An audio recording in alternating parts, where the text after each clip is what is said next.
dear students, Structural Organization in Organism എന്ന ചാപ്റ്ററിൽ നമ്മൾ കോക്രോച്ചിൻ്റെ അനാറ്റമി ആൻഡ് മോർഫോളജി പഠിക്കുകയായിരുന്നു.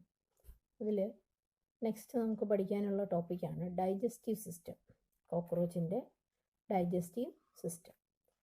നമ്മൾ അറിയാം, ഡൈജസ്റ്റീവ് സിസ്റ്റം ഫുഡ് ഡൈജസ്റ്റ് ചെയ്യാനുള്ള ഒരു സിസ്റ്റമാണ്. അതിൽ the digestive canal is called as alimentary canal. It has 3 parts. 3 ഭാഗങ്ങളാണ് ഉള്ളത്. ഒന്ന് foregut, midgut and hindgut. അങ്ങനെ 3 ഭാഗം. ഏതൊക്കെയാണ് ഓരോ പാർട്ടുകളെന്ന് നോക്കാം. അപ്പം അലിമെൻ്ററി കനാൽ അല്ലെങ്കിൽ ഡൈജസ്റ്റീവ് സിസ്റ്റം നമുക്ക് പ്രാക്ടിക്കലിനും വളരെ ഇമ്പോർട്ടൻ്റ് ആണ്, തിയറിക്കും വളരെ ഇമ്പോർട്ടൻ്റ്. ഇതിൻ്റെ ഡയഗ്രാം നമ്മൾ പ്രാക്ടിക്കലിന് വരയ്ക്കേണ്ടതാണ്. അതുകൊണ്ട് അത് നിങ്ങളുടെ നോട്ട്ബുക്കിൽ പടം വരച്ച് ലേബൽ ചെയ്ത് പഠിച്ചിരിക്കണം. നമുക്ക് ഓരോ ഭാഗങ്ങളായിട്ട് നോക്കാം. ആദ്യം ഫോർഗട്ട് എന്ന് പറയുന്ന ഭാഗം എന്താണ്? Foregut, it is lined by cuticle. It includes mouth, pharynx, oesophagus, crop, gizzard. അങ്ങനെ ഇത്രയും ഭാഗങ്ങളാണ് ഫോർഗട്ടിൻ്റെ ഭാഗങ്ങൾ. അപ്പോൾ ഓരോന്നായിട്ട് നമുക്ക് എന്തൊക്കെയാണ് ഈ അലിമെൻ്ററി കനാലിൻ്റെ ഫോർഗട്ട് റീജിയൻ കാണുന്നത്. ഇതാണ് കോക്രോച്ചിൻ്റെ ഹെഡ് റീജിയനാണ് ഇവിടെ, അല്ലേ? ഹെഡ് നമ്മൾ നേരത്തെ പറഞ്ഞിരുന്നു, ഹെഡ് എപ്പോഴും ഉള്ളിലേക്ക് മടങ്ങിയാണ് ഇരിക്കുന്നത്. അപ്പോൾ ഈ ഹെഡിൻ്റെ ഈ ഭാഗത്തായിട്ടാണ് അവരുടെ മൗത്ത് വരുന്നത്. നമ്മൾ മൗത്ത് പാർട്സും പഠിച്ചു കഴിഞ്ഞല്ലോ. മൗത്ത് കഴിഞ്ഞിട്ട് അടുത്ത ഭാഗമാണ് ഫാരിങ്സ് എന്ന് പറയുന്ന ഭാഗം. ഫാരിങ്സ് തൊട്ട് താഴോട്ട് ഇവിടെ വരെയുള്ള ഭാഗത്തിനെയാണ് നമ്മൾ ഫോർഗട്ട് എന്ന് പറയുന്നത്. അപ്പോൾ ഈ ഫോർഗട്ടിലുള്ള പാർട്സ് ആണ് പറയുന്നത് ഫാരിങ്സ്. ഫാരിങ്സ് കഴിഞ്ഞിട്ട് താഴോട്ട് വരുന്ന ഭാഗമാണ് oesophagus. Oesophagus leads to crop. ഇതാണ് ക്രോപ്പ് എന്ന് പറയുന്ന ഒരു ബാഗ് ലൈക്ക് സ്ട്രക്ചർ, ഒരു സാക്ക് ലൈക്ക് ഭാഗം. ഇവിടേക്കാണ് ഈ ഫുഡ് സ്റ്റോർ ചെയ്ത് വെക്കുന്നത്. അങ്ങനെ സ്റ്റോർ ചെയ്ത് വെക്കും. അങ്ങനെ സ്റ്റോർ ചെയ്ത് വെക്കുന്ന ഫുഡ് അടുത്ത ഭാഗമായ ഗിസാർഡിലേക്കാണ് പോകുന്നത്. ഈ ഗിസാർഡ് എന്ന് പറയുന്നത് ഒരു ഗ്രൈൻഡിങ് ഓർഗൻ. അപ്പോൾ ഇവരുടെ വായിൽ ഇത് മൗത്ത് പാർട്സ് ഉപയോഗിച്ച് അവർ ഫുഡ് കട്ട് ചെയ്ത് വിഴുങ്ങത്തേ ഉള്ളൂ, അല്ലേ? വായിലിട്ട് അവർ ഗ്രൈൻഡ് ചെയ്യുന്നൊന്നുമില്ല, ചവയ്ക്കുന്നൊന്നുമില്ല. നേരെ ഫുഡ് എവിടെ വരുന്നു? ക്രോപ്പിൽ വരും. ക്രോപ്പിൽ സ്റ്റോർ ചെയ്ത് വെക്കുന്നേ ഉള്ളൂ.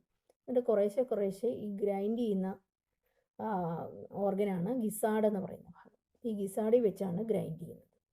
ആ ഗിസാർഡിൻ്റെ തൊട്ട് താഴെയായിട്ട് ഈ ഭാഗത്ത് കാണുന്നതാണ് ഹെപ്പാറ്റിക് സീക്ക്. അപ്പോൾ ഇവിടെ വരെ, അതായത് ഈ ഗിസാർഡ് വരെയുള്ള റീജിയനെയാണ് നമ്മൾ ഫോർഗട്ട് എന്ന് പറയുന്നത്. അപ്പോൾ ഈ ഫോർഗട്ടിൻ്റെ ആരംഭ ഭാഗത്തായിട്ട് മൗത്തിൻ്റെ ഇരുവശത്തായിട്ട് നമുക്ക് വേറൊരു കാര്യം കൂടി കാണാം. അതായത് സലൈവറി ഗ്ലാൻഡ്. 2 സലൈവറി ഗ്ലാൻഡുകളും അതിൻ്റെ റിസർവോയറുകളും കൂടെ സലൈവ പ്രൊഡ്യൂസ് ചെയ്യുന്ന ഗ്രന്ഥിയാണ് സലൈവറി ഗ്ലാൻഡ്. അപ്പോൾ അത് ഈ 2 വശത്തായിട്ടും ഉണ്ട്. അപ്പം ഫോർഗട്ടിൻ്റെ parts mouth, pharynx, salivary gland on either side, esophagus, crop and gizzard. അപ്പോൾ ഈ ഓരോ ഭാഗം അടയാളപ്പെടുത്തുമ്പോൾ എപ്പോഴും നിങ്ങൾ അതിൻ്റെ എല്ലാം ഫങ്ഷൻ കൂടി ഓർത്തിരുന്നോണം. അടയാളപ്പെടുത്താനുള്ള ഭാഗങ്ങളും ഇമ്പോർട്ടൻ്റ് ആയിട്ട് പഠിച്ചു വെച്ചിരിക്കണം. അതാണ് മൗത്ത്, ഫാരിങ്സ്, ഈസോഫാഗസ്, ക്രോപ്പ്. ഇത് ക്രോപ്പ് എന്തിനു വേണ്ടിയാണ്? To store food. And gizzard proventriculus എന്ന് പറയും. അതായത് ഈ ഗിസാർഡിന് അങ്ങനെ ഒരു പേരും കൂടി ഉണ്ട്. Gizzard help in grinding the food. Gizzard എന്തിനു ഉപയോഗിക്കുന്നു? ഫുഡ് ഗ്രൈൻഡ് ചെയ്യാൻ. It has an outer layer of thick circular muscles and the thick inner cuticle forming 6 chitinous plates. ഇവിടെയാണ് യഥാർത്ഥത്തിൽ അവരുടെ ഗ്രൈൻഡ് ചെയ്യുന്ന റീജിയൻ എന്ന് പറയുന്നത്. അപ്പോൾ ആ ഗ്രൈൻഡ് ചെയ്യാൻ വേണ്ടി ഇതിനുള്ളിൽ കുറേ സർക്കുലർ മസിലുകളും അതുപോലെ തന്നെ കട്ടിയുള്ള പ്ലേറ്റ്സ് ലൈക്ക് സ്ട്രക്ചേഴ്സ്, നമുക്ക് വേണമെങ്കിൽ പല്ലെന്ന് പറയുന്ന രീതിയിലുള്ള സ്ട്രക്ചേഴ്സ് ഇതിനുള്ളിൽ കാണും. 6 കൈറ്റിനസ് പ്ലേറ്റ്സ് ഉണ്ടെന്നാണ് പറയും. അപ്പോൾ ഈ ഫുഡ് ഇതിൻ്റെ അകത്ത് വന്നിട്ടാണ് ഗ്രൈൻഡ് ചെയ്യുന്നത്. അപ്പോൾ ആ ഗ്രൈൻഡ് ചെയ്യാൻ സഹായിക്കുന്ന അവയവമാണ് ഗിസാർഡ് എന്ന് ഓർക്കുക. ഫുഡ് സ്റ്റോർ ചെയ്ത് വെക്കുന്ന സ്ഥലമാണ് ക്രോപ്പ് എന്ന് ഓർത്തിരിക്കുക. അത്രയാണ് ഫോർഗട്ടിൻ്റെ പാർട്സ്. നെക്സ്റ്റ് മിഡ്ഗട്ട് എന്ന് പറയും. മിഡ്ഗട്ട് എന്ന് പറഞ്ഞാൽ മിഡിൽ ഭാഗത്തിലുള്ള, ഗട്ട് മീൻസ്, ഗട്ട് എന്ന് പറഞ്ഞാൽ അലിമെൻ്ററി കനാൽ. അതുകൊണ്ടാണ് ഫോർഗട്ട്, മിഡ്ഗട്ട് എന്നൊക്കെ വിളിക്കുന്നത്. മിഡ്ഗട്ട് എന്ന് പറയുന്നത് മിഡിൽ ഭാഗമാണ്. അതായത് ഇവിടെ തൊട്ട് ഈ കാണിച്ചിരിക്കുന്ന കുറേ വിരലുകൾ പോലുള്ള സ്ട്രക്ചേഴ്സ് ഉണ്ട്. ആ സ്ട്രക്ചേഴ്സ് തൊട്ട് ദേ ഇവിടെ വരെയുള്ള റീജിയനെയാണ് നമ്മൾ മിഡ് ഗട്ട് ഓർ മീസെൻട്രോൺ എന്ന് പറയുന്നത്. അപ്പോൾ ഈ ഭാഗത്തായിട്ട് എന്തൊക്കെയുണ്ടെന്നുള്ളത് നമ്മൾ ഒന്ന് നോക്കാം. ഇവിടെ അല്ലേ, ഗിസാർഡ് കഴിഞ്ഞിട്ട് ഞാൻ പറഞ്ഞിരുന്നു കുറേ വിരലുകൾ പോലുള്ള സ്ട്രക്ചേഴ്സ് കാണാം. ഈ സ്ട്രക്ചേഴ്സിന് പറയുന്ന പേരാണ് ഹെപ്പാറ്റിക് CK എന്ന് പറയും. ഇത് 8 എണ്ണം ഉണ്ട്. 8 വിരലുകൾ പോലിരിക്കുന്ന സ്ട്രക്ചേഴ്സ്. വിരലെന്ന് പറഞ്ഞാൽ ആനിമൽ ഇച്ചിരി ഉള്ളൂ നോർക്കുക, വിരലിൻ്റെ അത്രയൊന്നും വലിപ്പമില്ല, ഇച്ചിരി തിക്കായിട്ടുള്ള ട്യൂബ്യൂൾസ് ആണ്. ഈ ട്യൂബ്യൂൾസ് ശരിക്കും അവരുടെ ഡൈജസ്റ്റീവ് ഗ്ലാൻസ് പ്രൊഡ്യൂസ് ചെയ്യുന്ന ഗ്രന്ഥിയാണ്. അപ്പോൾ നമ്മുടെയൊക്കെ ലിവറിൻ്റെ അതേ ഫങ്ഷൻ പ്രവർത്തിക്കുന്നതാണ് ഈ ഹെപ്പാറ്റിക് CK. ഇത് കഴിഞ്ഞുള്ള ഒരു ഇൻറ്റസ്റ്റൈനൽ പാർട്ടാണ് മിഡ് ഗട്ട് എന്ന് പറയുന്ന ഭാഗം അല്ലേ. അതിൻ്റെ അവസാനിക്കുന്ന ഭാഗത്താണ് ഇതേപോലെ തന്നെ ഇവിടെ കുറച്ചുകൂടി തിക്ക് ട്യൂബ്യൂൾസ് ആണ്. ഇവിടെയാണെങ്കിൽ കുറച്ച് തിൻ ട്യൂബ്യൂൾസ് കാണാം, യെല്ലോ കളറിലുള്ള തിൻ ട്യൂബ്യൂൾസ് കാണാം. ഈ ട്യൂബ്യൂൾസിന് പറയുന്ന പേരാണ് Malpighian tubules. Tubules means small tubes എന്നുള്ള മീനിങ്ങേ ഉള്ളൂ, മാൽപീജിയൻ ട്യൂബ്യൂൾ. അപ്പോൾ ഈ ഹെപ്പാറ്റിക് CK തൊട്ട് മാൽപീജിയൻ ട്യൂബ്യൂൾ വരെയുള്ള റീജിയനെയാണ് നമ്മൾ മിഡ് ഗട്ട് അല്ലെങ്കിൽ മീസെൻട്രോൺ എന്ന് പറയും. ഇനി എന്താണ് മാൽപീജിയൻ ട്യൂബ്യൂളിൻ്റെ ഫംഗ്ഷൻ? മാൽപീജിയൻ ട്യൂബ്യൂൾ നിങ്ങൾ പഠിച്ചിട്ടുണ്ട്, ആർത്രോപോഡ്സ് അല്ലെ ഇൻസെക്ട്സിൻ്റെ എല്ലാം എക്സ്ക്രീറ്ററി ഓർഗനാണ് മാൽപീജിയൻ ട്യൂബ്യൂൾ. അപ്പോൾ ഹെപ്പാറ്റിക് CK, മീസെൻട്രോൺ, മാൽപീജിയൻ ട്യൂബ്യൂൾ ഇത്രയും ഭാഗമാണ് മിഡ് ഗട്ട് എന്ന് പറയുന്നത്. ഇനി നെക്സ്റ്റ് റീജിയനാണ് ഹൈൻ ഗട്ട് എന്ന് പറയുന്ന ഭാഗം. അപ്പോൾ ഇത്രയും നിങ്ങൾക്ക് മനസ്സിലായി കാണുമല്ലോ, fore gut, mid gut and hind gut. എന്താണ് മിഡ് ഗട്ട് എന്ന് പറഞ്ഞാൽ? It is not lined by cuticle, 6 to 8 tubules, hepatic or gastric CK, hepatic CK എന്ന് പഠിച്ചാൽ മതി, are seen at the junction of foregut and midgut. They secrete digestive juice. At the junction of midgut and hindgut, there are 100 to 150 yellow colored thin filamentous malpighian tubules. ഇതാണ് malpighian tubule, ഇത് hepatic CK. രണ്ടിൻ്റെ functions പഠിച്ചു വെക്കുക. Hepatic CK digestive juice produce ചെയ്യുന്നു, Malpighian tubules help in excretion. Next ഭാഗമാണ് hindgut. It is broader than midgut and lined internally by cuticle. ഈ മിഡ്ഗട്ടിനെക്കാട്ടിൽ കനം കൂടിയ ഭാഗമാണ് ഹൈൻഗട്ട്. ഹൈൻഗട്ട് includes ileum, colon and rectum. Ileum, colon, rectum എന്ന് പറയുന്ന 3 ഭാഗങ്ങളാണ് ഇതിന് ഉള്ളത്. The rectum open out through anus. Rectum പിന്നീട് പുറത്തേക്ക് പോകുന്ന ഭാഗമാണ് ഏനൽ റീജിയൻ എന്ന് പറയും. അപ്പോൾ ഹൈൻഗട്ടിൻ്റെ ഭാഗങ്ങൾ നോക്കിയേ എന്തൊക്കെയാണ്? മാൽപീജിയൻ ട്യൂബിൾ കഴിഞ്ഞുള്ള ഭാഗത്തിനെയാണ് ileum, the thick region is called as colon and the ending region is called a rectum which open out by anus. അപ്പോൾ ഇത്രയും ഭാഗങ്ങൾ നമ്മൾ അലിമെൻ്ററി കനാൽ ഓഫ് കോക്രോച്ച് എന്നുള്ളത് നമുക്ക് പഠിച്ചു വച്ചിരിക്കേണ്ടതാണ്. ഈ പടം നിങ്ങൾ ബുക്കിൽ വരയ്ക്കുക, വരച്ച് ലേബലിംഗ് ചെയ്ത് പഠിക്കുക. പരീക്ഷയ്ക്ക് ഈ ഒരു ഭാഗത്തു നിന്ന് എന്തെങ്കിലും ഒരു ക്വസ്റ്റ്യൻ വരും. ഒന്നുകിൽ ഇതിൻ്റെയൊക്കെ ഫങ്ഷൻ ചോദിക്കാം, അല്ലെങ്കിൽ ഇവിടെയൊക്കെ ബ്ലാങ്ക് ഇട്ട് തരും. ബ്ലാങ്കായിട്ട് ഫില്ല് ചെയ്യാനായിരിക്കും നിങ്ങളോട് ചോദിക്കും. പടം എന്തായാലും വരയ്ക്കാൻ നമുക്ക് പ്രാക്ടിക്കലിന് മാത്രമേ ഉള്ളൂ. തിയറി പരീക്ഷയ്ക്ക് പടം വരയ്ക്കാൻ ചോദിക്കത്തില്ല. പക്ഷേ ലേബൽ ചെയ്യാനുള്ള ഭാഗങ്ങൾ ഡാഷായിട്ട് തന്നിരിക്കും. ഫിൽ ഇൻ ദ ബ്ലാങ്ക്സ് പറഞ്ഞുകൊണ്ടുള്ള രീതിയിൽ ക്വസ്റ്റ്യൻ വരാറുണ്ട്. ഫിൽ ഇൻ ദ ബ്ലാങ്ക്സ് എന്ന് പറഞ്ഞിട്ട് അതിനോടൊപ്പം ഇപ്പോൾ ഗിസാർഡിന് അവിടെയാണ് fill in the blanks blank ആയിട്ട് ഇട്ടിട്ട് ഗിസാർഡിൻ്റെ ഫംഗ്ഷൻ, ആ ഭാഗത്തെ ഫംഗ്ഷൻ എഴുതാൻ പറയും. അങ്ങനെയുള്ള ക്വസ്റ്റ്യൻസ് ആണ് എപ്പോഴും വരുന്നത്. ഇത്രയാണ് digestive system of cockroach. Forget, midgut and ഹൈൻഗട്ട്. Next നമുക്ക് പഠിക്കാനുള്ള ഭാഗമാണ് സർക്കുലേറ്ററി സിസ്റ്റം. നമുക്കറിയാം പാറ്റ ഒരു ഓപ്പൺ ടൈപ്പ് ഓഫ് സർക്കുലേറ്ററി സിസ്റ്റമാണ് ഇവർക്കുള്ളത്. ബ്ലഡ് വാസ്കുലാർ സിസ്റ്റം അല്ലെ സർക്കുലേറ്ററി സിസ്റ്റം, അതിന് വേറൊരു പേരാണ് vascular system, is open type. Open type നമുക്കറിയാം, the blood is not continuously flowing through blood vessels. Blood വെസൽസിൽ കൂടെ മാത്രമല്ല ബ്ലഡ് ഒഴുകുന്നത്, അവിടെ ഇവിടെ ഓപ്പൺ സ്പേസസിൽ അത് ബ്ലഡ് കെട്ടിക്കിടക്കും. അങ്ങനെയുള്ള സിസ്റ്റത്തിനെയാണ് നമ്മൾ ഓപ്പൺ ടൈപ്പ് എന്ന് പറയുന്നത്. Blood vessels are poorly developed and open into spaces. Blood vessels poorly developed ആണ്. ആകെ ഒരു ബ്ലഡ് വെസൽ മാത്രമേ ഇവർക്കുള്ളൂ അല്ലേ. പിന്നെ അതുപോലെ ഇവരുടെ ബോഡിക്കകത്ത് മൊത്തം ബ്ലഡ് ഫില്ല് ചെയ്തേക്കാണ്. ബോഡിയിൽ blood is filled in open spaces. ആ സ്പേസസിന് പറയുന്ന പേരാണ് ഹീമോസീൽ എന്ന് പറയും. ഹീം മീൻസ് ബ്ലഡ് എന്നർത്ഥം, സീൽ മീൻസ് സീലോം നമുക്കറിയാം അല്ലേ, ബോഡി ക്യാവിറ്റി. ബോഡി ക്യാവിറ്റി നിറച്ച് ബ്ലഡാണ്. അപ്പോൾ അതിനെയാണ് നമ്മൾ ഹീമോസീൽ എന്ന് പറയുന്നത്. എങ്ങനെ നമ്മൾ പറഞ്ഞെങ്കിലും നമ്മുടെ കൂട്ട് റെഡ് കളറിലെ ബ്ലഡൊന്നും ഇവർക്കില്ല. ഇവരുടെ ബ്ലഡ് എന്ന് പറയുന്നത് കളർലെസ് ആയിട്ടുള്ള ഒരു ഫ്ലൂയിഡാണ് അല്ലേ. Visceral organs located in the haemocoel are bathed in the blood. അതായത് ഇതിൻ്റെ ഈ ബോഡി ക്യാവിറ്റിക്കകത്താണ് മറ്റ് വിസറൽ ഓർഗൻസ് അല്ലെ ഇൻറ്റേർണൽ ഓർഗൻസ് എല്ലാം വരുന്നത്. ആന്തരിക അവയവങ്ങളെല്ലാം ഈ ബ്ലഡിൽ മുങ്ങിക്കിടക്കുന്ന പോലെയാണ് കിടക്കുന്നത്. And bathed in blood. ആ ബ്ലഡിനെ നമ്മൾ വിളിക്കുന്ന പേരാണ്, ബ്ലഡ് എന്നല്ല നമ്മൾ അതിന് പറയുന്നത്, ഹീമോലിംഫ് എന്നാണ് പറയുന്നത്. The blood is called as haemolymph. Haemolymph is colourless plasma plus haemocytes. അതിൻ്റെ അകത്തെ കോശങ്ങളെ നമ്മുടെ ബോഡിയിലാണെങ്കിൽ RBC WBC എന്നൊക്കെ പറയില്ലേ, അതിന് പകരം ഇവരിൽ ഉള്ള ബ്ലഡ് സെൽസിന് പറയുന്ന പേരാണ് ഹീമോസൈറ്റ്. അപ്പോൾ ഇത് ഇത്രയും ഓർത്തിരിക്കുക. അവരുടെ ബോഡി വാസ്കുലർ സിസ്റ്റം അല്ലെ circulatory system is open type and the body filled with blood is called as hemocoel and their blood is called as hemolymph and their blood is colorless and the blood cells are called as hemocytes. അത്രയേ ഉള്ളൂ circulatory system. പിന്നെ അവരുടെ ഒരു എടുത്ത് പറയേണ്ട മറ്റൊരു കാര്യം എന്ന് പറയുന്നത് ഇവരുടെ ഹാർട്ടാണ്. ആകെ ഇവർക്ക് ഒരൊറ്റ ബ്ലഡ് വെസലേ ഉള്ളൂ. ആ ഒറ്റ blood vessel is seen in the dorsal line of the കോക്രോച്ചിൻ്റെ ഡോഴ്സൽ സൈഡിൽ കൂടെ പുറം ഭാഗത്തൂടെ ഒരു നീണ്ട ബ്ലഡ് വെസലുണ്ട്. This blood vessel has 13 chambers. 13 chambers ഉണ്ട്. നമ്മുടെ ഹൃദയത്തിനൊക്കെ 4 ചേമ്പേഴ്സ് ഉണ്ടെന്ന് നമ്മൾ പഠിച്ചിട്ടുണ്ട് അല്ലേ. പക്ഷേ ഇവർക്കാണെങ്കിൽ 13 ചേമ്പർ. ഈ 13 വരാൻ കാര്യം നമ്മൾ പഠിച്ചിട്ടുണ്ട്. അവരുടെ തൊറാസിക് റീജിയനിൽ 3 ചേമ്പേഴ്സും അബ്ഡോമിനൽ റീജിയനിൽ 10 ചേമ്പേഴ്സുമാണ് അല്ലേ. അപ്പോൾ ആ ഓരോ ചേമ്പറിലും ഒരു കൺസ്ട്രക്ഷൻ വരും. ഇവിടെ ഈ ലോങ് ട്യൂബ് ആണെങ്കിലും ഇവിടെ കണ്ടോ, ഇവിടെ ഇങ്ങനെ ചുരുങ്ങിയായിരിക്കുന്നത് അല്ലേ. അപ്പോൾ അതിനെ നമ്മൾ ഒരു ചേമ്പർ എന്ന് വിളിക്കും. ഇതൊരു ചേമ്പർ, 2 ചേമ്പർ, 3 ചേമ്പർ, ഇങ്ങനെ എണ്ണി വരുമ്പോൾ 13 ചേമ്പേഴ്സ് ഉള്ള ഹാർട്ടാണ് കോക്രോച്ചിന് ഉള്ളത്. 13 ചേമ്പർ. അത് ഫണൽ പോലെയാണ് ഇരിക്കുന്നത് അല്ലേ, ഒരു ഫണൽ ഷേപ്പ് സ്ട്രക്ചറാണ്. ഇതിൻ്റെ ഈ ഓരോ അറ്റത്തും there is some opening called as ostia. ഈ ഫണൽ ഷേപ്ഡ് സ്ട്രക്ചേഴ്സിൻ്റെ അറ്റത്ത് ഓസ്റ്റിയ ഉണ്ട്. അതുപോലെ തന്നെ ഈ ഹാർട്ടിനെ ഇവിടെ ഇതേപോലെ ഹോൾഡ് ചെയ്ത് നിൽക്കാനും അതിൻ്റെ പിന്നെ കൺട്രാക്ഷൻ റിലാക്സേഷനൊക്കെ സഹായിക്കുന്ന അലേറി മസിൽസും ഉണ്ട്. അപ്പോൾ ഈ അലേറി മസിൽസ് ചുരുങ്ങുകയും വികസിക്കുകയും ചെയ്യുമ്പോഴാണ് ഈ ഹാർട്ട് ബീറ്റ് ചെയ്യുന്നത്.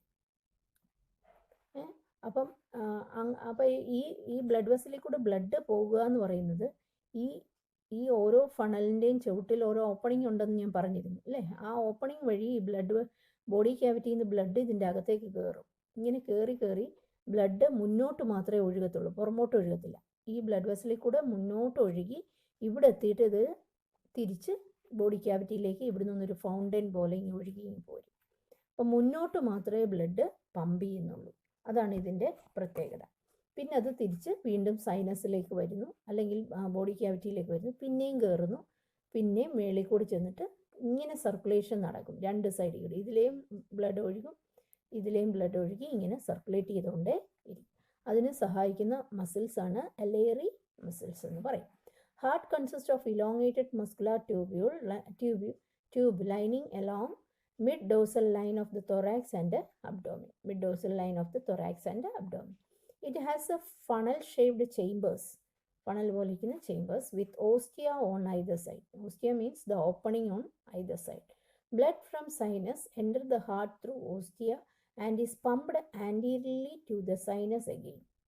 ബ്ലഡ് ഉള്ളിലേക്ക് പമ്പ് ചെയ്യുന്നു, മുകളിലോട്ട് ആൻറ്റീരിയർ ഭാഗത്തേക്ക് മൂവ് ചെയ്യുന്നു, മുകളിൽ ചെന്നിട്ട് അത് തിരിച്ച് ബോഡി ക്യാവിറ്റിയിലേക്ക് ഒഴുകിപ്പോകുന്നു. ആ രീതിയിലാണ് ഇത് ബ്ലഡ് സർക്കുലേഷൻ നടക്കുന്നത്. അപ്പോൾ ഇവിടെ ഓർത്തിരിക്കേണ്ട ഒരു കാര്യം, ഇവരുടെ ബ്ലഡ് സെൽസിന് പറയുന്ന പേരെന്താ, ബ്ലഡിന് പറയുന്ന പേരെന്താ, ഇവരുടെ ഹാർട്ടിന് എത്ര ചേമ്പേഴ്സ് ഉണ്ട്, ഇത്രയും കാര്യങ്ങൾ ഓർത്തിരുന്നാൽ മതി. നെക്സ്റ്റ് അവരുടെ റെസ്പിറേറ്ററി സിസ്റ്റമാണ്. It consists of a network of trachea that open through 10 pairs of small holes called spiracles present on the lateral side of the body. ഇവരുടെ റെസ്പിറേറ്ററി ഓർഗൻ എന്ന് പറയുന്നത് ട്രക്കിയൽ ട്യൂബ്യൂൾസ് ആണ്. ഈ tracheal tubes are small tubules which arises from the lateral side. Lateral എന്ന് പറഞ്ഞാൽ 2 വശങ്ങളിൽ നിന്ന് ഓരോ സെഗ്മെൻറ്റിൻ്റെ ഉള്ളിലേക്ക് നമുക്ക് ഓരോ ഓപ്പണിങ്സ് കാണാം. 2 വശത്തും ഇവിടെ കാണും, ഈ സൈഡിൽ കാണും. ഇങ്ങനെയുള്ള ഓപ്പണിങ് ഇതാണ് അതിനെ എൻലാർജ് ചെയ്ത് കാണിച്ചേക്കാണ്. ഇങ്ങനൊരു ട്യൂബാണ്. ഇതിൻ്റെ അകത്തെ ഒരു ട്യൂബിനെയാണ് ഈ കാണിച്ചിരിക്കുന്നത്. സ്പൈറാക്കിൾ എന്ന് പറയുന്ന ഒരു ട്യൂബ്, ഒരു ഓപ്പണിംഗ് വഴിയാണ് ഇത് എൻ്റർ ചെയ്യുന്നത്. ഇങ്ങനെ എൻ്റർ ചെയ്തിട്ട് ഈ ട്യൂബ് ഉള്ളിലേക്ക് ഓപ്പൺ ചെയ്യുന്നു. അതിങ്ങനെ അകത്ത് ചെന്നിട്ട് സ്മോൾ ട്രക്കിയോളുകളായിട്ട് മാറുന്നു അല്ലേ. അപ്പോൾ ഇവരുടെ ബോഡി ക്യാവിറ്റിയാണ് ഇവിടെ. അപ്പോൾ ബോഡി ക്യാവിറ്റിക്ക് അകത്തേക്കുള്ള ട്യൂബ്സ് ആണ് ഈ ട്രക്കിയൽ ട്യൂബ്യൂൾസ് എന്ന് പറയുന്നത്. ഇതിനുള്ളിലേക്ക് കാണുന്ന ട്യൂബ്സ് ആണിത്. അപ്പോൾ ഈ ബോഡി ക്യാവിറ്റിയിലുള്ള ഓർഗൻസ് എല്ലാം ഈ ബ്ലഡിൽ മുങ്ങിക്കിടക്കുകയാണെന്ന് നമ്മൾ ഓൾറെഡി പറഞ്ഞിരുന്നു അല്ലേ. അപ്പോൾ ഈ ട്രക്കിയൽ ട്യൂബ്യൂളിൽ നിന്ന് ഓക്സിജൻ അവയ്ക്ക് കൊടുക്കുകയും ഈ ബ്ലഡിലേക്ക് കൊടുക്കുകയും ബ്ലഡിൽ നിന്നുള്ള കാർബൺ ഡൈ ഓക്സൈഡ് ഈ ട്രക്കിയൽ ട്യൂബ്യൂൾസ് വഴി പുറത്തു പോവുകയും ചെയ്യും. അപ്പോൾ ഇവരുടെ ശരിക്കുള്ള ഇവർക്ക് മൂക്ക്, നമ്മളെപ്പോലെ മൂക്കൊന്നും ഇവർക്കില്ല. എന്തേ ഉള്ളൂ, ഈ ലാറ്ററൽ സൈഡിലാണ് മൂക്കിന് പകരമുള്ള ഓപ്പണിങ്സ് ഉള്ളത്. ഇവർക്ക് തലയിലല്ല മൂക്കുള്ളത്, മനസ്സിലായി. സൈഡിലാണ് മൂക്കെന്ന് നമുക്ക് പറയാൻ പറ്റത്തില്ല. എയർ കയറുന്ന ഓപ്പണിങ്സിനെയാണ് നമ്മൾ സ്പൈറാക്കിൾസ് എന്ന് പറയുന്നത്. അത് എവിടെ കാണുന്നു? ലാറ്ററൽ സൈഡിലാണ് കാണുന്നത്. രണ്ട് സൈഡിലായിട്ടാണ് കാണുന്നത്. അത് ഉള്ളിലേക്ക് എക്സ്റ്റെൻഡ് ചെയ്ത് എവിടെ ബാത്ത് ചെയ്ത് കിടക്കുകയാണ്, എവിടെ മുങ്ങിക്കിടക്കുകയാണ്? ബ്ലഡിൽ മുങ്ങിക്കിടക്കുക. അപ്പം നേരെ ഇത് ഓക്സിജൻ വന്നിട്ട് ബ്ലഡിലേക്ക് ഡിഫ്യൂസ് ചെയ്യും. ബ്ലഡിലെ കാർബൺ ഡൈ ഓക്സൈഡ് തിരിച്ച് ഇതിൻ്റെ അകത്ത് ഡിഫ്യൂസ് ചെയ്യും. സ്പൈറാക്കിൾസ് വഴി പുറത്തേക്ക് പോവുകയും ചെയ്യും. അങ്ങനെയാണ് respiration. It consists of a network of trachea that open through 10 pairs of small holes called as spiracles present on the lateral side of the body. The thin branches of tracheal tubules are called tracheoles. Tracheoluകൾ എന്നാണ് പറയുന്നത്. They carry oxygen from the air to all parts. The opening of spiracles is regulated by sphincters. ഈ സ്പൈറാക്കിളിൻ്റെ അടുത്ത് സ്പിങ്ചേഴ്സ് എന്ന് പറയുന്ന muscles ഉണ്ട്. അവരാണ് ഇത് open ചെയ്യുകയും ക്ലോസ് ചെയ്യുകയും ചെയ്യാൻ സഹായിക്കുന്നത്. Gas exchange take place at the tracheoles by diffusion. Diffusion നിങ്ങൾക്ക് അറിയാമായിരിക്കുമല്ലോ അല്ലേ. കോൺസെൻട്രേഷൻ കൂടിയ ഭാഗത്തുനിന്ന് കുറഞ്ഞ ഭാഗത്തേക്ക് ഓക്സിജൻ ഡിഫ്യൂസ് ചെയ്യും. അതുപോലെ തിരിച്ച് കാർബൺ ഡൈ ഓക്സൈഡ് എവിടെയാണ് കൂടുതൽ അവിടെ നിന്ന് കുറഞ്ഞ ഭാഗത്തേക്ക് ഡിഫ്യൂഷൻ നടക്കും. അപ്പോൾ respiratory organ is tracheal tubules എന്നോർത്തിരിക്കുക. ഇതിൻ്റെ അകത്ത് അവരുടെ ഓപ്പണിങ്ങിന് പറയുന്ന പേരാണ് സ്പൈറാക്കിൾസ്. നെക്സ്റ്റ് അവരുടെ എക്സ്ക്രിറ്ററി സിസ്റ്റം. എക്സ്ക്രിറ്ററി സിസ്റ്റം ഇവരുടെ അലിമെൻ്ററി കനാലിനോടൊപ്പമാണ് കാണുന്നതെന്ന് നമ്മൾ നേരത്തെ പറഞ്ഞിരുന്നു അല്ലേ. മാൽപീജിയൻ ട്യൂബ്യൂളാണ് അവരുടെ excretory organ. Excretory organ is Malpighian tubule. Each tubule is lined by glandular and ciliated cells and they absorb nitrogenous waste and convert them into uric acid. അവർ ഈ മാൽപീജിയൻ ട്യൂബ്യൂളിൻ്റെ അകത്ത് ആണ് ഇവർ നൈട്രോജിനസ് വേസ്റ്റുകളെല്ലാം, ബ്ലഡിൻ്റെ അകത്ത് മുങ്ങിയാണല്ലോ ഈ അവയവങ്ങളെല്ലാം കിടക്കുന്നത്. അപ്പോൾ ബ്ലഡിൽ നിന്നുള്ള നൈട്രോജിനസ് വേസ്റ്റുകളെ അവർ അബ്സോർബ് ചെയ്തിട്ട് യൂറിക് ആസിഡ് എന്നാക്കും. യൂറിക് ആസിഡിൻ്റെ രൂപത്തിലാക്കിയിട്ട് അത് നേരെ എവിടേക്ക് തന്നെ ഒഴുക്കി വിടും? ഈ അലിമെൻ്ററി കനാലിൽ അല്ലെങ്കിൽ ഹൈൻ ഗട്ടിലേക്ക് ഒഴുക്കി വിടും. അങ്ങനെയുള്ള ഒരു അവയവം മാത്രമേ ഇവർക്ക് ഉള്ളൂ. നമ്മളെപ്പോലെ കിഡ്നിയുടെ പ്രവർത്തനമാണ് ഈ മാൽപീജിയൻ ട്യൂബ്യൂൾ ചെയ്യുന്നത്. Fat body, nephrocytes and uricose glands also help in excretion. മറ്റ് ചില അവയവങ്ങളെക്കുറിച്ചാണ് പറയുന്നത്. നമുക്കിവിടെ മാൽപീജിയൻ ട്യൂബ്യൂൾ മാത്രം മതി. യൂറിക്കോടെലിക് എന്ന് പറഞ്ഞാൽ യൂറിക് ആസിഡാണ് എലിമിനേറ്റ് ചെയ്യുന്നത്. അവരുടെ നൈട്രോജിനസ് വേസ്റ്റ് യൂറിക് ആസിഡാണ്. അതുകൊണ്ടാണ് യൂറിക്കോടെലിക് ജീവികളെന്ന് പറയുന്നത്. നെക്സ്റ്റ് അവരുടെ nervous system. It consists of segmentally arranged ganglia joined by paired longitudinal connectives on the ventral side. അതായത് ഇവർക്ക് നമ്മളെ പോലെ ബ്രെയിനോ സ്പൈനൽ കോഡോ അങ്ങനെയുള്ള കാര്യങ്ങളൊന്നുമില്ല. ഓൺലി സെഗ്മെൻറ്റഡ് ഗാംഗ്ലിയോൺസ് എന്ന് പറഞ്ഞാൽ ഇവരുടെ ഓരോ സെഗ്മെൻറ്റിലും പെയർഡ് ഗാംഗ്ലിയോണുകളെ നമുക്കിങ്ങനെ കാണാം. ഗാംഗ്ലിയോൺസ് എന്ന് പറഞ്ഞാൽ നിങ്ങൾ പഠിച്ചിട്ടുണ്ടായിരിക്കും. നെർവ് സെൽസിൻ്റെ ഒരു ഗ്രൂപ്പിനെയാണ് നമ്മൾ, ഗ്രൂപ്പ് ഓഫ് നെർവ് സെൽസ്, അതിനെയാണ് നമ്മൾ ഗാംഗ്ലിയോൺസ് എന്ന് പറയുന്നത് അല്ലേ. നാഡീകോശങ്ങളുടെ ഒരു കൂട്ടം, അവരെയാണ് ഗാംഗ്ലിയോണുകൾ എന്ന് പറയുന്നത്. അപ്പോൾ ഈ ഗാംഗ്ലിയോണുകൾ എവിടെ ഉണ്ട്? ഓരോ സെഗ്മെൻറ്റിലും ഉണ്ട്. എന്നിട്ട് ഈ ഗാംഗ്ലിയോണുകളെ എല്ലാം കണക്ട് ചെയ്യുന്ന കുറേ നെർവുകളും നമുക്കിവിടെ കാണാം. അപ്പോൾ ഈ നെർവുകളും ഈ ഗാംഗ്ലിയോണുകളും കൂടെയാണ് അവരുടെ നെർവസ് സിസ്റ്റമായിട്ട് പ്രവർത്തിക്കുന്നത്. പിന്നെ the head holds only a bit of nervous system. തലഭാഗത്ത് വലുതായിട്ട് നെർവസ് സിസ്റ്റത്തിൻ്റെ ഭാഗങ്ങളൊന്നും അധികമില്ല. Remaining part is situated along the ventral part of the body. So if the head of the cockroach is cut off, it will still live for 1 week. അതായത് ഇതിൻ്റെ തലച്ചോറിൻ്റെ ഭാഗമോ അല്ലെ തലയുടെ ഭാഗത്തോ nervous system അധികമില്ല. അപ്പോൾ നമ്മൾ തല ഇവരുടെ കട്ട് ചെയ്ത് ഇട്ടാലും ഈ ജീവിക്ക് ഒരാഴ്ച വരെ ജീവനോടെ കിടക്കാൻ പറ്റും എന്നാണ്, റെസ്പോണ്ട് ചെയ്യാനൊക്കെ പറ്റുമെന്നാണ് പറയുന്നത്. ആഹാരം ഇല്ലെങ്കിലും കുറേ നാളും കൂടെ അവർ ഒരാഴ്ച വരെയൊക്കെ ചാവാതെ കിടക്കും. അതെന്തുകൊണ്ടാണെന്ന് ചോദിച്ചു കഴിഞ്ഞാൽ ഇവർക്ക് നെർവസ് സിസ്റ്റം ഇവരുടെ തലയിൽ ഇല്ല. കൂടുതലും കാണുന്ന ഭാഗം, നെർവസ് സിസ്റ്റത്തിൻ്റെ ഭാഗങ്ങൾ കാണുന്നത് എവിടെയാണ്? Scene in the rest part അല്ലെങ്കിൽ റിമൈനിങ് പാർട്ടിൽ മാത്രമേ ഉള്ളൂ. The supraesophageal ganglion supplies nerves to antennae and compound eye. അവരുടെ ഈ ഭാഗത്ത് ഒരു ഗാംഗ്ലിയോൺ ഉണ്ട്, which is called as supraesophageal ganglion. supraesophageal എന്ന് പറഞ്ഞാൽ ഈസോഫാഗസിൻ്റെ മുകളിലായിട്ട് വരുന്ന ഒരു ഗാംഗ്ലിയോൺ ഉണ്ട്. അതിൽ നിന്നുള്ള നെർവുകളാണ് അവരുടെ ആൻറ്റിനയ്ക്കും കണ്ണിലേക്കും ഒക്കെ നെർവുകൾ സപ്ലൈ ചെയ്യുന്നത്. ഇത്രയാണ് അവരുടെ നെർവസ് സിസ്റ്റം. നമുക്ക് പരീക്ഷയ്ക്ക് നെർവസ് സിസ്റ്റം ഒന്നും അങ്ങനെ ചോദിക്കാറില്ല, അധികമൊന്നും ചോദിക്കാറില്ല. എൻട്രൻസിനൊക്കെ വേണ്ടി മാത്രമേ സാറിന് ചോദിക്കാറുള്ളൂ. പിന്നെ നെർവസ് സിസ്റ്റത്തിനോടൊപ്പം നമ്മൾ അവരുടെ സെൻസ് ഓർഗൻസിനെ കുറിച്ച് പറയുന്നുണ്ട്. ആൻറ്റിന ഉണ്ട് അവർക്ക്, നമുക്കറിയാമല്ലേ, പാറ്റയുടെ മുകളിലെ മുഖത്ത് ഹെഡ് റീജിയനിലായിട്ട് you can see a pair of antennae. Eyes ഉണ്ട്, കണ്ണുകളുണ്ട് അവർക്ക്. മാക്സിലറി പാൽപ്പ് ഉണ്ട്, അത് നമ്മൾ മൗത്ത് പാർട്ടിൽ മാക്സിലറി പാൽപ്പ് എന്ന് പറഞ്ഞില്ലേ, അതുണ്ട്. ലേബിയൽ പാൽപ്പ് ഉണ്ട്, അതുപോലെ ഏനൽ സെർസയുണ്ട്. എൻ്റെ ഏനൽ പോസ്റ്റീരിയർ റീജിയനിൽ ഏനസിൻ്റെ സൈഡിലായിട്ട് ഏനൽ സെർസൈ ഉള്ളതായിട്ട് നമ്മൾ നേരത്തെ പറഞ്ഞിരുന്നു. Sensory receptors of antennae monitor the environment. ഇവരുടെ ഈ സെൻസറി റിസപ്റ്റേഴ്സ് ഒക്കെ എവിടെയുണ്ട്? ഇവരുടെ ആൻറ്റിനയിലുണ്ട്. ആ ആൻറ്റിന ഉപയോഗിച്ചാണ് അവർ ചുറ്റുപാടിനെ കുറിച്ച് മോണിറ്റർ ചെയ്യുന്നത്, മനസ്സിലാക്കുന്നത്. ഈച്ച് കോമ്പൗണ്ട് ഐ, അവരുടെ കണ്ണാണ് ഈ കാണിച്ചിരിക്കുന്നത്. അവരുടെ കണ്ണിൻ്റെ പേരാണ് കോമ്പൗണ്ട് ഐ എന്നാണ് പറയുന്നത്. നമ്മുടെയൊക്കെ കണ്ണെന്ന് പറയുമ്പോൾ നമ്മുടെ കണ്ണിൽ ഒരു ലെൻസ് അല്ലേ ഉള്ളൂ. ഇവരുടെ കണ്ണിനുള്ളിൽ ഇതേപോലുള്ള ഹെക്സഗണൽ ഷേപ്പിലുള്ള കുഞ്ഞു കുഞ്ഞു ലെൻസ് പീസുകൾ ഉണ്ടെന്നാണ് പറയുന്നത്. ഈ ലെൻസ് പീസുകളെ വിളിക്കുന്ന പേരാണ് ഒമാറ്റീഡിയ എന്ന് പറയും. ഒമാറ്റീഡിയകൾ. ഈ ഒമാറ്റീഡിയ വെച്ച് അവരാണ് നമ്മളെ ഇവർക്ക് കാഴ്ച കൊടുക്കുന്ന ലെൻസുകളാണ്. അപ്പോൾ ഇവർ കാണുക എന്ന് പറയുന്നത് നമ്മളൊക്കെ കാണുന്ന പോലെ ഒരു രൂപമൊന്നും കാണാൻ പറ്റത്തില്ല. ഇവർക്ക് only black and white dots മാത്രമേ അവർ കാണാറുള്ളൂ. അവർക്ക് കളർ വിഷൻ ഇല്ല. അവരുടെ ഇങ്ങനെ വെറുതെ നമ്മളെ ഇപ്പോൾ കാണുക അല്ലെ, ഒരു ഓബ്ജക്റ്റിനെ കാണുമ്പോൾ എപ്പോഴും എങ്ങനെയാണ്, വെറുതെ ഡോട്ട്സ് മാത്രമേ അവർ കാണുന്നുള്ളൂ. കറുപ്പും വെളുപ്പും ഡോട്ടുകളാണ് കാണുന്നത്. അതുകൊണ്ടാണ് അവരുടെ വിഷന് നമ്മൾ പറയുന്ന പേരാണ്, അവരുടെ കാഴ്ചയ്ക്ക് മൊസൈക്ക് വിഷൻ എന്ന് പറയും.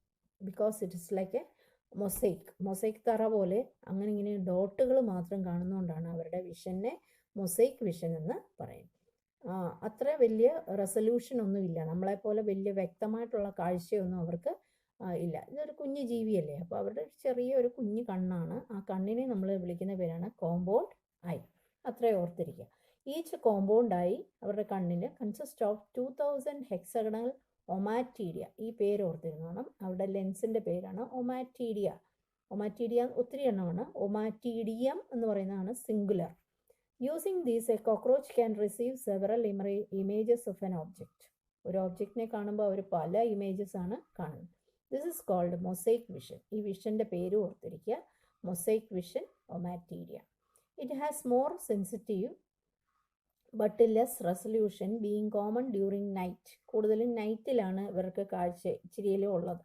പകലൊന്നും വലിയ കാഴ്ച കിട്ടത്തില്ല, കാരണം ഡാർക്ക് ആൻഡ് വൈറ്റ് വിഷൻ മാത്രമേ ഇവർക്ക് കൂടുതലായിട്ട് ഉള്ളൂ. അങ്ങനത്തെ വിഷന് വേറൊരു പേരുണ്ട്, നൊക്ടേണൽ വിഷൻ. രാത്രിയിൽ കൂടുതൽ കാഴ്ചകളുള്ളതിനെയാണ് നമ്മൾ നൊക്ടേണൽ വിഷൻ എന്ന് പറയും. നെക്സ്റ്റ് അവരുടെ റീപ്രൊഡക്റ്റീവ് സിസ്റ്റം. റീപ്രൊഡക്റ്റീവ് സിസ്റ്റം ആണെങ്കിലും ഒത്തിരി ഡീറ്റെയിൽ ആയിട്ട് നമുക്ക് പറഞ്ഞിട്ടുണ്ടെങ്കിലും പരീക്ഷയ്ക്കൊന്നും വലുതായിട്ട് ചോദിക്കാറില്ല. ഓൺലി ആ പടം മാത്രം നിങ്ങൾ ശ്രദ്ധിച്ചാൽ മതി. പടവും അതിൻ്റെ പാർട്സും ഒക്കെ ഒന്ന് നോക്കി വെച്ചിരുന്നാൽ മതി. മെയിൽ റീപ്രൊഡക്റ്റീവ് സിസ്റ്റമാണ് ഈ കാണിച്ചിരിക്കുന്നത്. ഈ പടം നിങ്ങൾ ഓർത്തിരിക്കുക. ഇവരുടെ മെയിൽ റീപ്രൊഡക്റ്റീവ് സിസ്റ്റത്തിൽ ഉള്ള പാർട്സാണ് ഈ പറയുന്നത്. ഒന്ന്, മെയിൽ റീപ്രൊഡക്റ്റീവ് സിസ്റ്റത്തിലെ ഒരു ജോഡി ടെസ്റ്റസ് ഉണ്ട്. ഈ കാണുന്ന ഈ മുന്തിരിക്കൊല പോലെ ഇരിക്കുന്ന ഭാഗമാണ് അവരുടെ ടെസ്റ്റസ് എന്ന് പറയുന്നത്. പിന്നെ ഇത് താഴേക്ക് വന്ന് ഇതിൻ്റെ ഡക്റ്റുകൾ വന്നിട്ട് ചേരുന്ന ഭാഗത്തിനെയാണ് നമ്മൾ സെമിനൽ വെസിക്കിൾ എന്ന് പറയും. Seminal vesicle. ഈ ഡക്റ്റിനെ പറയുന്ന പേരാണ് വാസ് ഡെഫറൻസ് എന്ന് പറയും. ടെസ്റ്റസിൻ്റെ അകത്തുനിന്ന് ഇങ്ങോട്ട് വരുന്ന ഡക്റ്റിനെയാണ് വാസ് ഡെഫറൻസ്. ആ വാസ് ഡെഫറൻസ് വന്ന് ഓപ്പൺ ചെയ്യുന്ന ഇവിടുത്തെ ഒരു റീജിയനെയാണ് നമ്മൾ സെമിനൽ വെസിക്കിൾസ് എന്ന് പറയും. അതിന് ചുറ്റുപാട് ഒരു ഗ്രന്ഥി ഇരിപ്പുണ്ട്. ഈ ഗ്ലാൻഡിന് പറയുന്ന പേരാണ് മഷ്റൂം ഗ്ലാൻഡ് എന്ന് പറയും. Mushroom gland. പിന്നെ ഇത് പുറത്തേക്ക് ഇജാക്കുലേറ്ററി ഡക്റ്റ്, നെക്സ്റ്റ് ഡക്റ്റാണ് ഇജാക്കുലേറ്ററി ഡക്റ്റ്. ഈ ഇജാക്കുലേറ്ററി ഡക്റ്റ് വഴി അവർ പുറത്തേക്ക് ആണ് ഓപ്പൺ ചെയ്യുന്നത്. ഇത്രയും മതി. അതിനകത്ത് ഒത്തിരി ഒന്നും നമുക്ക് പഠിക്കാനും എഴുതാനും ഒന്നുമില്ല. ഈ ഡയഗ്രാം നിങ്ങൾ ഐഡൻറ്റിഫൈ ചെയ്യുക എന്നുള്ളത് മാത്രമേ ഉള്ളൂ. ഈ പടം കണ്ട ഓർക്ക് മെയിൽ റിപ്രൊഡക്റ്റീവ് സിസ്റ്റമാണ്. ഇതിൻ്റെ അകത്ത് ഒരു ഗ്രന്ഥിയുള്ള കാര്യവും മാത്രം ഓർക്കുക. ആ ഗ്ലാൻഡിൻ്റെ പേരാണ് മഷ്റൂം ഗ്ലാൻഡ് എന്ന് പറയും. കൂണ് പോലെ നിൽക്കും, നമുക്ക് ഒറ്റ നോട്ടിൽ നോക്കിയാൽ കൂണ് പോലെ നിൽക്കുന്ന ഒരു ഗ്ലാൻഡ്. ഇത്രയും മതി നമുക്ക്. പിന്നെ ഇതിന് ആക്സസറി ഗ്ലാൻഡ്സ് ഉണ്ട്. എക്സ്റ്റേണൽ ജെനിറ്റൽ, എക്സ്റ്റേണൽ ആയിട്ടുള്ള ചില സ്ട്രക്ചേഴ്സ് ഒക്കെ ഉണ്ട്. സ്യൂഡോപെനിസ് എന്നൊക്കെ പറയുന്ന സ്ട്രക്ചേഴ്സ് ഒക്കെ ഇവർക്ക് ഉണ്ട്. കോഡൽ സ്റ്റൈൽ, നമ്മൾ നേരത്തെ അയനൽ സെർസയും അയനൽ സ്റ്റൈലിനെ കുറിച്ചൊക്കെ പറഞ്ഞു. ഇനി ഫീമെയിൽ റിപ്രൊഡക്റ്റീവ് സിസ്റ്റം നമുക്ക് നോക്കാം. ഇവരുടെ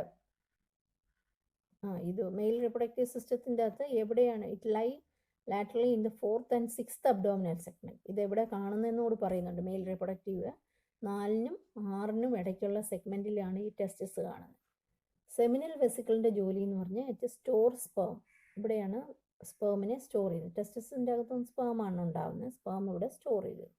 sperms are glued together to form the bundles called as spermatophores and they are discharged during copulation. അതായത് ഇതിവിടെ സ്റ്റോർ ചെയ്ത് വെക്കും. അതൊരു പശ ഉപയോഗിച്ച് അതിങ്ങനെ ഗ്ലൂ ചെയ്ത് വെച്ചേക്കും.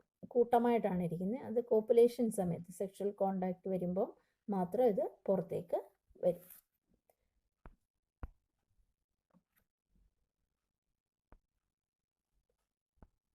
നെക്സ്റ്റ് നമുക്ക് ഫീമെയിൽ റിപ്രൊഡക്റ്റീവ് സിസ്റ്റം. ഇതാണ് അവരുടെ ഫീമെയിൽ അപ്പോൾ ആദ്യം നമ്മൾ കണ്ട മെയിൽ റിപ്രൊഡക്റ്റീവ് സിസ്റ്റവും ഇത് ഫീമെയിൽ റിപ്രൊഡക്റ്റീവ് സിസ്റ്റവും ആണെന്നുള്ളത് ഓർത്തിരിക്കുക. ഈ പടം കാണുമ്പോൾ നമുക്ക് അറിയാം. ഇവിടെ നമുക്ക് എ പെയർ ഓഫ് ഓവറി ആണ്. ഇതാണ് അവരുടെ ഓവറി എന്ന് പറയുന്നത്. ഓവറിയിൽ നിന്ന് താഴേക്കുള്ള ഡക്റ്റിനെ ഓവി ഡക്റ്റ് എന്ന് പറയും. ആ ഓവി ഡക്റ്റ് രണ്ടും കൂടി വന്ന് ചേരുന്ന ഭാഗത്താണ് അവർക്ക് ഒരു ജെനൈറ്റൽ ചേംബർ ഉണ്ട്. ഇതാണ് അവരുടെ ജെനൈറ്റൽ ചേംബർ. അവർ എഗ്ഗൊക്കെ പ്രൊഡ്യൂസ് ചെയ്യുന്നതൊക്കെ ഇവിടെയാണ്. ഇതിലാണ് ഇരുന്ന് പിന്നെ ഫെർട്ടിലൈസേഷൻ നടക്കുകയും എഗ്ഗ് ഡെവലപ്പ് ചെയ്യുകയും ചെയ്യുന്ന പൗച്ചിനെയാണ് നമ്മൾ ജെനൈറ്റൽ പൗച്ച് എന്ന് പറയുന്നത്. അതിന് ചുറ്റിനുമായിട്ടുള്ള ഒരു ഗ്രന്ഥിയാണ് ഈ കാണിച്ചിരുന്നത്. കൊളീട്രൽ ഗ്ലാൻഡ് എന്ന് പറയും. ഈ ഗ്ലാൻഡിൻ്റെ പേരാണ് കൊളീട്രൽ ഗ്ലാൻഡ്. ചുള്ളിക്കമ്പ് പോലെ ഇരിക്കുന്ന കാണാം അല്ലേ? അതിനെയാണ് കൊളീട്രൽ ഗ്ലാൻഡ്. അപ്പോൾ അത് പിന്നെ പുറത്തേക്ക് ഓപ്പൺ ചെയ്യുന്നു. ഇത്രയും ഓർത്തിരുന്നാൽ മതി. It consist of 2 large ovaries, oviduct, അതുപോലെ സ്പെർമാതീക്ക എന്ന് പറഞ്ഞൊരു സ്ട്രക്ചറുണ്ട്. അതായത് ഈ ഭാഗത്ത് കാണുന്ന ഒരു ചെറിയ ബാഗ് പോലെ ഇരിക്കുന്ന ഭാഗം. ഇവിടെയാണ് മെയിൽ കോക്രോച്ച് സ്പേംസ് ഡിപ്പോസിറ്റ് ചെയ്യുക. ഇത് ഫീമെയിൽസിൻ്റെ ഓവറിൽ നിന്ന് ഓവ ഇവിടെ വരുമ്പോൾ ആ സ്പേമും ഓവവും കൂടെ ഇവിടെ വെച്ചാണ് ഫെർട്ടിലൈസേഷൻ നടക്കുകയും എഗ്സ് ഉണ്ടാവുകയും ഒക്കെ ചെയ്യുന്നത് കാണിക്കുന്നതാണ് ഈ ഭാഗം. Each ovary is laterally lined at the 2nd and 6th abdominal segment. അത് കാണുന്നത് സെക്കൻഡിനും അബ്ഡോമിനൽ സെക്കൻഡ് 2നും 6നും ഇടയ്ക്കായിട്ടാണ് ഓവറി കാണുന്നത്. Each ovary is formed of 8 ovarian tubules. കണ്ടോ, ഇവിടെ 4 എണ്ണം അപ്പുറത്ത് 4 എണ്ണം ആയിട്ടുള്ള രീതിയിലാണ് അറേഞ്ച് ചെയ്തേക്കുന്നത്. Oviduct of each ovary unite into A single median which open into A genital chamber. ഇത് പുറത്തേക്ക് ജെനൈറ്റൽ ചേംബറിലായിട്ട്. ഇതാണ് അവരുടെ എഗ്ഗ് എന്ന് പറയുന്ന സാധനം. ഊത്തീക്ക എന്ന് പറയും. നമ്മൾ ഈ തടിയൊക്കെ കൂട്ടിയിട്ടേക്കുന്നിടത്ത് ശ്രദ്ധിച്ചാൽ അറിയാം. തടിയയിലൊക്കെ ഇങ്ങനെ ചെറിയ പെട്ടി പോലെ ഇരിക്കുന്ന സ്ട്രക്ചേഴ്സ് കാണാം. അത് പാറ്റ മുട്ടയിടുന്നതാണ്. അതിൻ്റെ തോട് പൊട്ടിയിട്ടാണ് ഇതിൻ്റെ അകത്തുനിന്ന് പാറ്റയുടെ കുഞ്ഞുങ്ങൾ പുറത്തേക്ക് വരുന്നത്. ഇത്രയാണ് കോക്രോച്ചിൻ്റെ morphology and anatomy.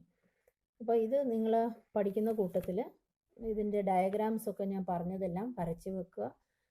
Mouth parts വരച്ച് വെക്കുക, ഡൈജസ്റ്റീവ് സിസ്റ്റം വരച്ച് വെക്കുക, male and female reproductive system കൂടി ഒന്ന് ജസ്റ്റ് നോട്ട് ചെയ്ത് വെക്കുക. അത് വരയ്ക്കണം എന്നില്ല, പക്ഷേ അത് ആ പടം ഒന്ന് നോക്കി വെച്ചിരുന്നാൽ മതി. ഒന്ന് ഇമ്പോർട്ടൻ്റ് ആയിട്ടൊന്ന് പടം മാത്രമേ പലപ്പോഴും ചോദിക്കാറുള്ളൂ. ലേബൽ ചെയ്യാനോ അല്ലെങ്കിൽ ഐഡൻറ്റിഫൈ ദ ഡയഗ്രാം എന്ന് മാത്രമേ ചോദിക്കാറുള്ളൂ. അതോടുകൂടി നമ്മുടെ സ്ട്രക്ചറൽ ഓർഗനൈസേഷൻ എന്ന് പറയുന്ന ചാപ്റ്റർ തീരുകയാണ്.